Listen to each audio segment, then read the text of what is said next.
Hi guys, it's Doctor Who Positivity here, and today we are going to be talking about Doctor Who Flux, which I just rewatched yesterday.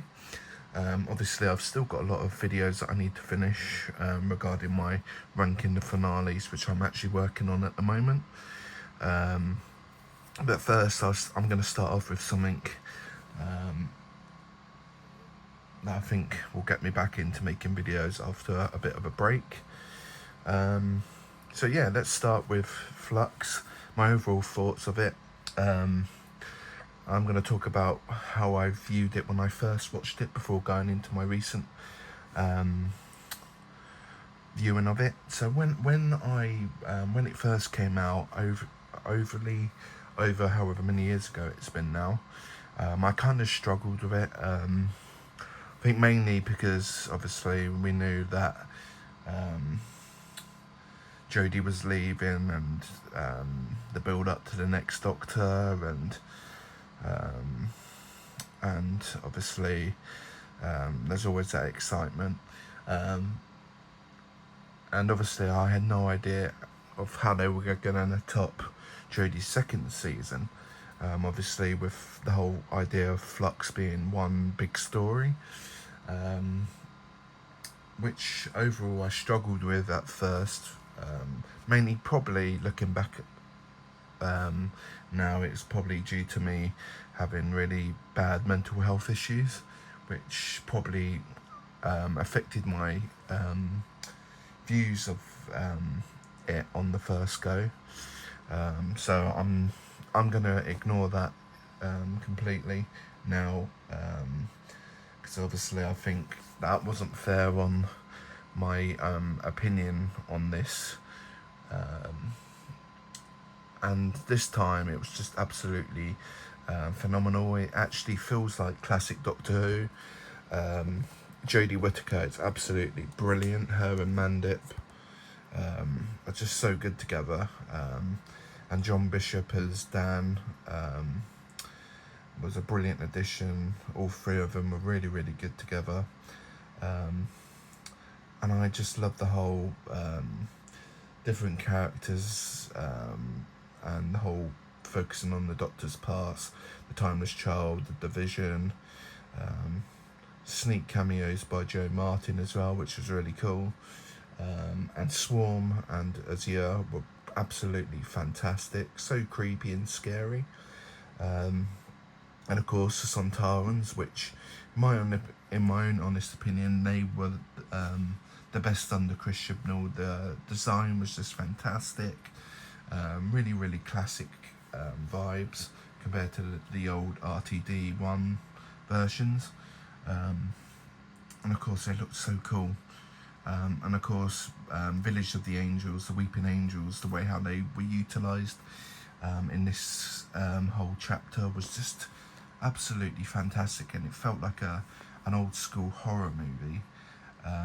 And of course the introduction of Jericho, played by Kevin McNally, was fantastic, and of course Claire as well, and then of course the return of Kate Stewart, and it was just brilliantly how they set it all up through all the story, from the moment the Halloween apocalypse started, and learning what the Flux was just really good, and the way how each episode ends, obviously we get different cliffhangers.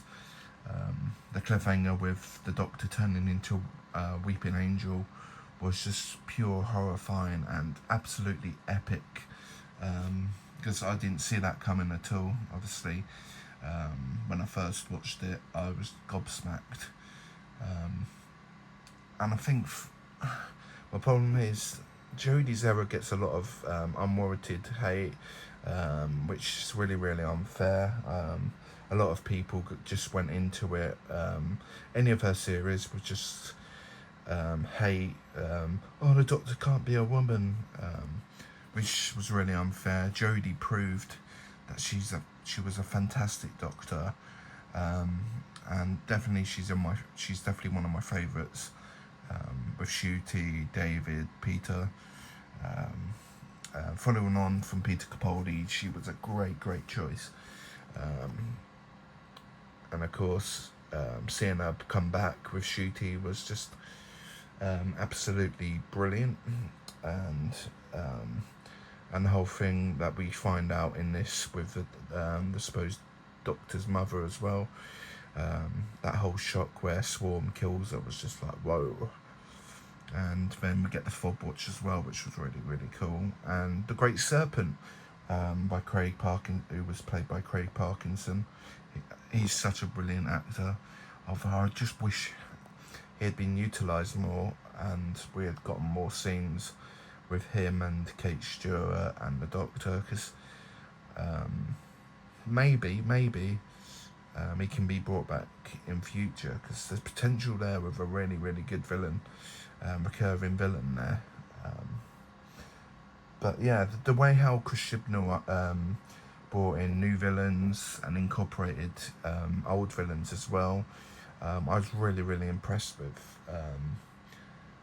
Nice cameos by the Daleks and the Cybermen as well, which was really, really cool.